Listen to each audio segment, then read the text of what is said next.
He comes in my room, he goes, "Hey, did you hear about that dude that shut up the school?" I was like, "Yeah, it was a girl." He was like, "No, but they said it was a trans man." I said, "Yes, which is a woman." Do you see? Do you see why this is confusing? And it's on purpose. It's done on purpose. So this is not objective reality. It's a delusion. You have a mental and emotional problem, and this is how you're dealing with it, and it's not healthy. So I will not be calling you using your pronouns. I will not be calling you a Mr. or a Sir or a woman if you're a man, or a giraffe for that reason, because we've all seen a giraffe. We all know what giraffes look like. You can identify as a giraffe all you want. You can eat leaves, you can get tattoos, you can elongate your neck. You will never be a giraffe.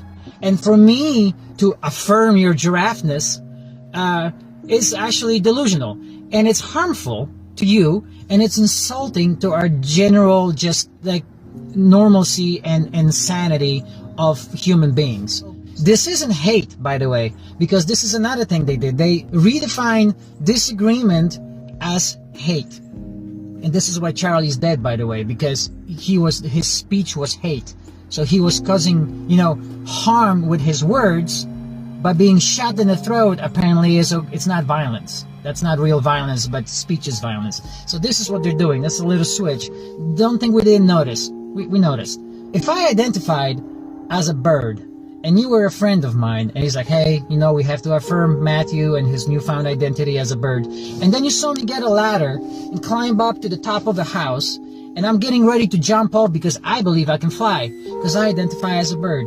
Would you, as a good friend, would you stop me, or would you cheer me on, knowing that I cannot fly, because we all know the humans can't on our own? So what's a more loving thing to do for a friend?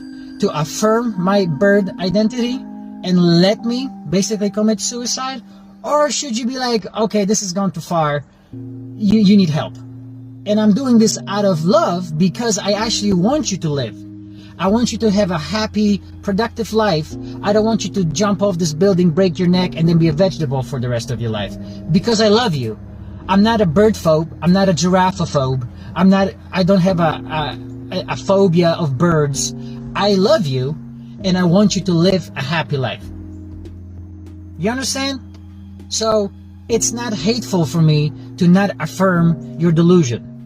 It's actually harmful for you for me to do that.